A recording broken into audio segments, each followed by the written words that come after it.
So imagine this. Imagine a bank robber waltzing right into the main vault of a bank. Okay. And they aren't, picking a lock. They aren't smashing a window in the dead of night. Right. No ski masks. Exactly. No ski masks. There's definitely no, dramatic laser grid gymnastics to avoid the motion sensors. The classic Hollywood heist stuff. Yeah, none of that. Instead, they just walk through the front door in broad daylight, they smile at the guards, and they swipe an authentic employee badge. And it works. It completely works. And the crucial detail here is that the badge wasn't forged in some basement. Right.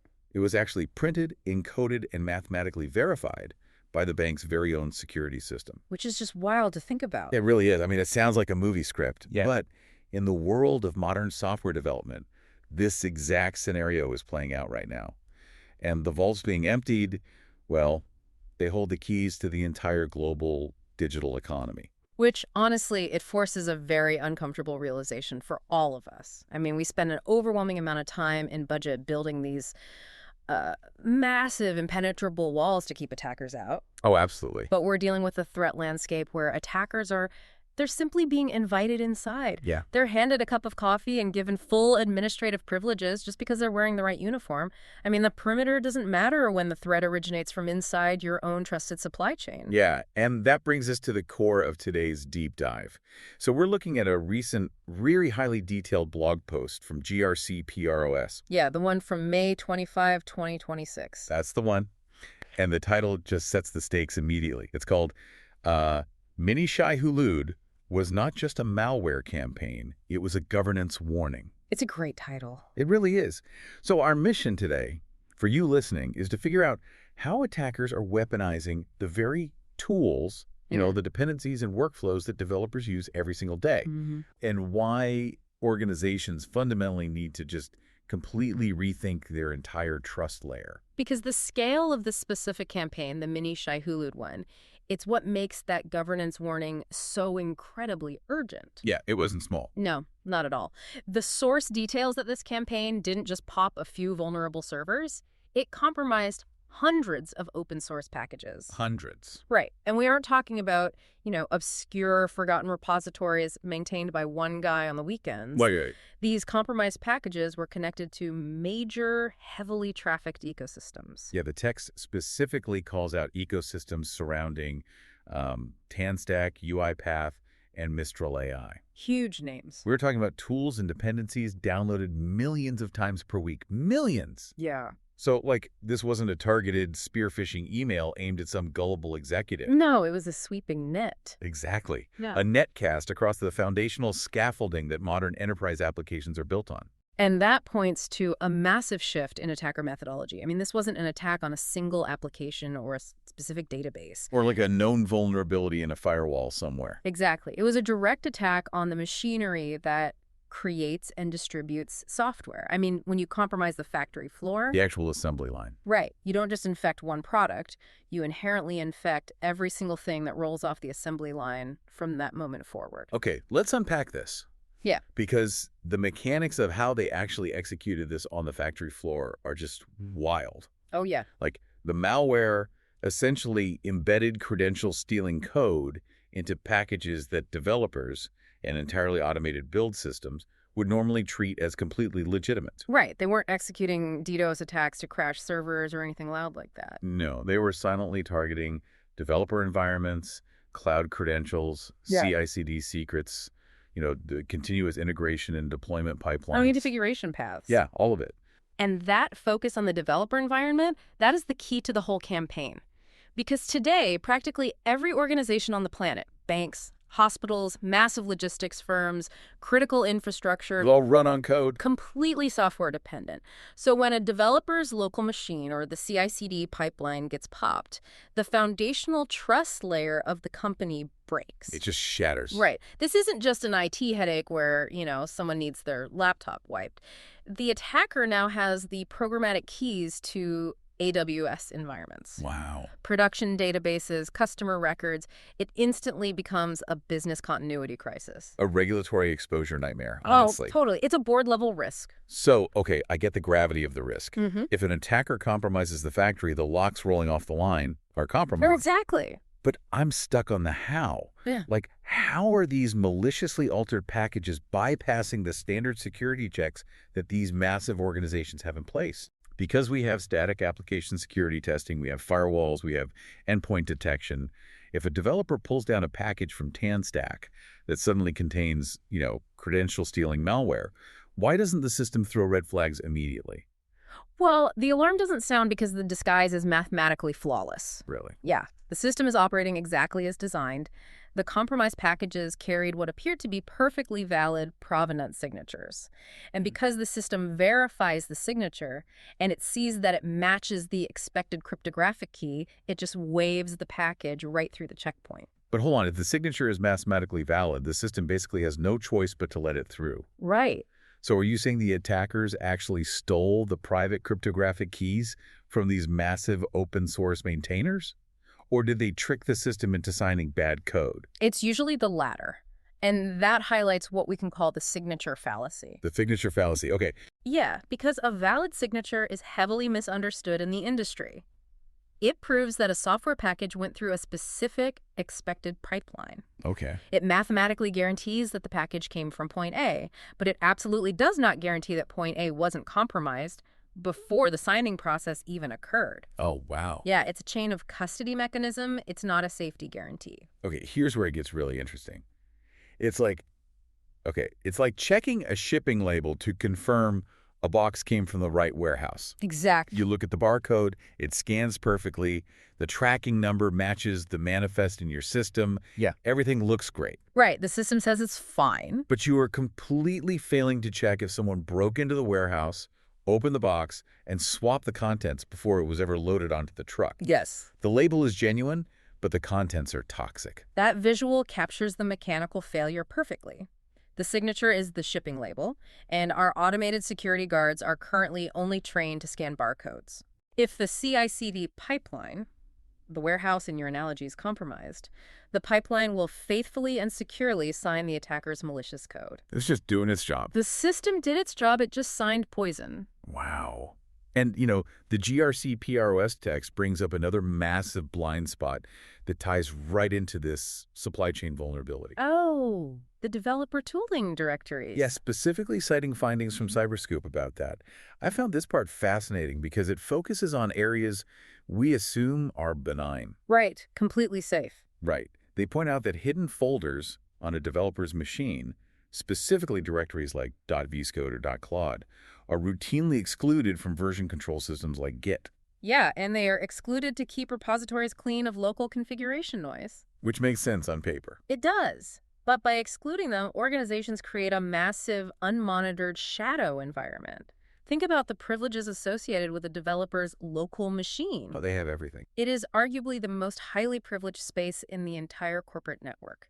Yeah, because the developer needs access to actually do their job. Exactly. They have the source code, they have GitHub access tokens sitting in plain text, cloud credentials in their .env files, SSH keys, and now the source specifically calls out AI-assisted development tools like Anthropic's Claude code as a new vector here. Huge vector. AI is now firmly part of the enterprise risk surface, and it's living right in those unmonitored hidden folders. And we really have to reframe how we view these AI coding assistants. I mean, they are not just glorified autocomplete functions generating boilerplate code anymore. No, they do so much more. They are autonomous, or at least semi-autonomous agents. They read the file system, they analyze the code base, and in many configurations, they have terminal access to execute commands. Wait, they have terminal access? Often, yes. So if a malicious package drops a payload into that .claude folder or uses prompt injection to alter how the local AI system behaves, that AI tool becomes a highly privileged gateway directly into the heart of the business. Which means an attacker doesn't even need to write complex credential-stealing malware from scratch. No, they really don't. They just need to trick the locally installed AI agent,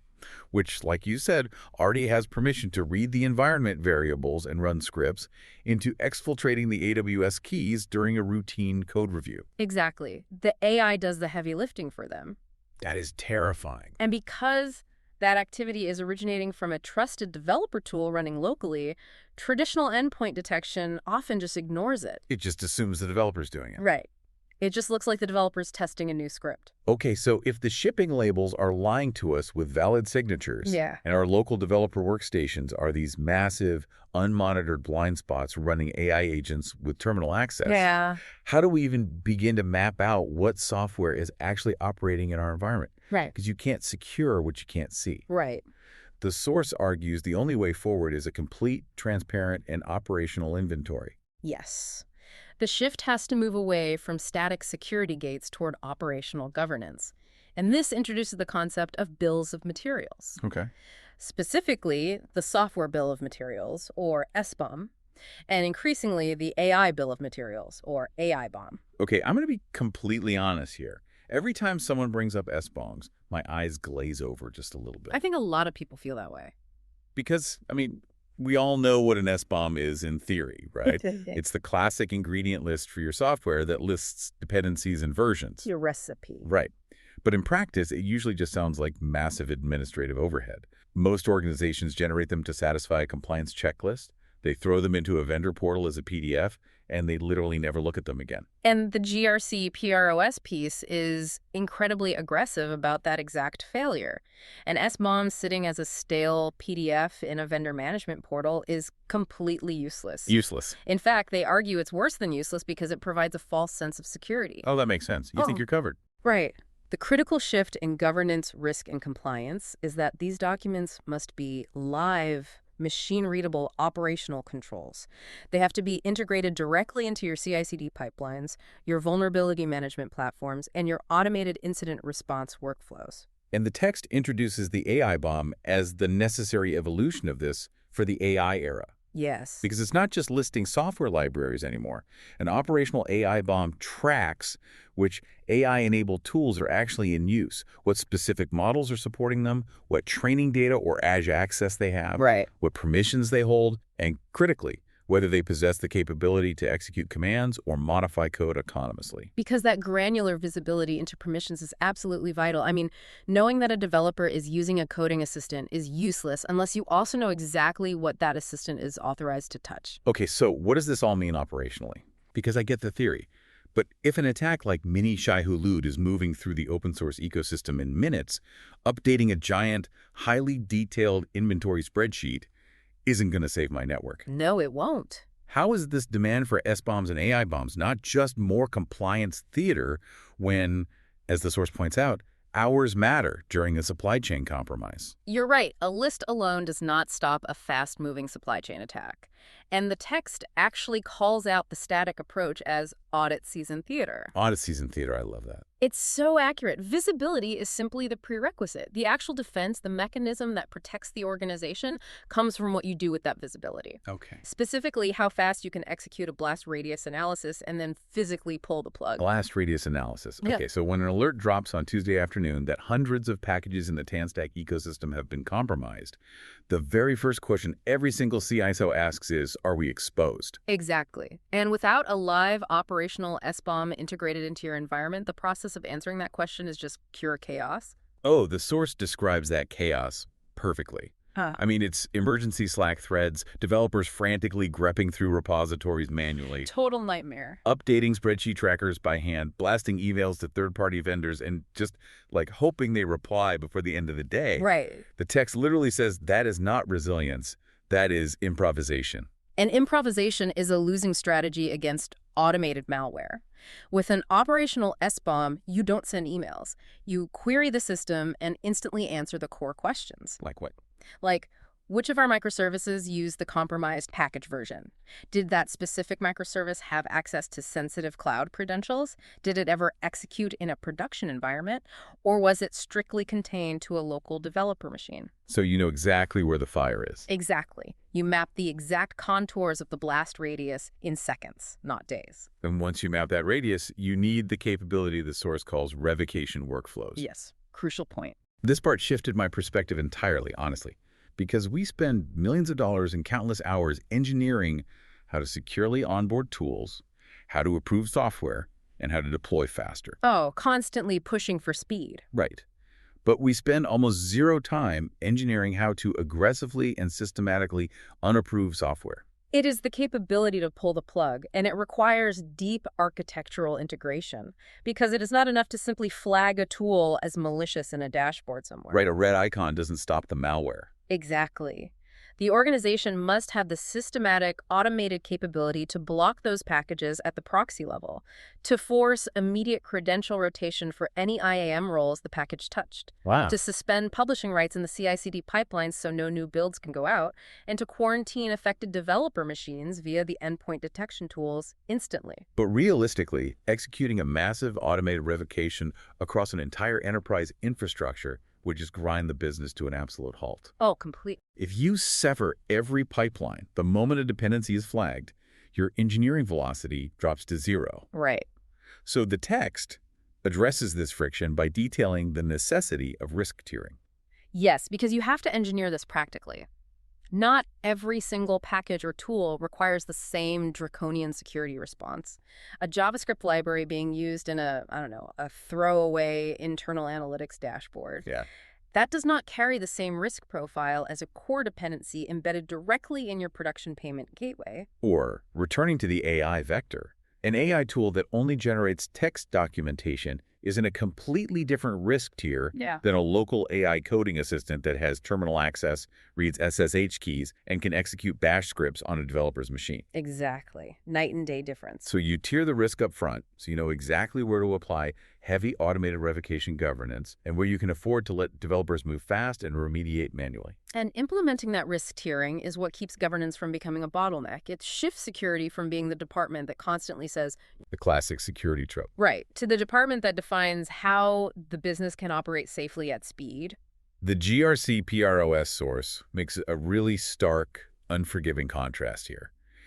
They state that if you cannot answer the core governance questions, what are we trusting, why are we trusting it, and exactly how fast can we revoke that trust programmatically, then you don't actually have a security program. No. You have what they call a hope-based trust model. Hope-based trust. For any technology leader listening to this, that should be a terrifying diagnosis. It's a huge wake-up call. So let's translate this into action. If hope isn't a strategy, let's outline what good looks like for the technical leadership listening to this deep dive right now. Well, good looks like comprehensive CI/CD governance operating strictly on the principle of least privilege. It means secrets and tokens are scoped only to the exact environments that need them. Okay. Their usage is monitored continuously, and they are aggressively rotated automatically. It also means procurement isn't just sending out generic security questionnaires anymore. Right, those massive spreadsheets. Yeah, those are done. They are embedding strict, machine-readable SBOM requirements directly into vendor contracts. If a vendor cannot provide operational visibility into their software supply chain, they don't get the contract. And it means AI bomb-style transparency has to be built into any AI intake process. Right. You don't just authorize the shiny new AI coding tool because the engineering team wants to move faster. No. You demand to know exactly how it operates under the hood, what its data retention policies are, and what autonomous execution capabilities it actually possesses. And beyond the technical implementations, the reporting at the executive level really has to mature. The board of directors does not need to hear technical noise about open source package managers or specific vulnerability scores. It just goes over their heads. Exactly. They need reporting that translates technical vulnerabilities into business exposure. What critical services are currently at risk? What specific customer data is exposed due to this compromised dependency? And what is our measured incident response readiness to execute a revocation? So to wrap this up for you listening, the Mini Shai-Hulud campaign wasn't just a standard Tuesday afternoon malware alert that your IT team patched, closed the Jira ticket on, and moved on from. Not at all. It was a glaring, massive spotlight, illuminating the core weakness of unmanaged trust in modern software development. Attackers have evolved. They are realizing they don't need to burn zero-day exploits to break down your hardened front door if they can just slip quietly into the digital backpack of the developer you already trust implicitly. It demands a fundamental shift in how we architect trust across the entire digital supply chain. It absolutely does. And it means you need to take a hard, critical look at your own organization's development workflows. Are you trusting systems, automated pipelines, or new AI tools simply because they're familiar? Are you letting them bypass scrutiny just because they present a valid mathematical signature on the shipping label without ever verifying what's actually inside the box? I want to leave you with a final thought, drawn directly from a reality discussed in the GRC PROS text regarding Oh, exceptions. right. Because every security professional knows that legacy workflows, stubborn third-party vendors, and critical business deadlines will always generate requests for security exceptions. It's just inevitable. It is the unavoidable reality of doing business. But the source makes a brilliant, piercing point. An exception buried in a spreadsheet is not governance. It is a blind spot waiting to be exploited. So I urge you to look at your environment and ask yourself, are the trusted tools and workflows you rely on every single day actually secure? Or are they just undocumented exceptions hiding in your network, wearing an authentic employee badge, just waiting for an attacker to find them? Something to seriously think about the next time an automated system tells you everything is verified and good to go. Thanks for joining us for this deep dive. Keep questioning the defaults, and we will catch you next time.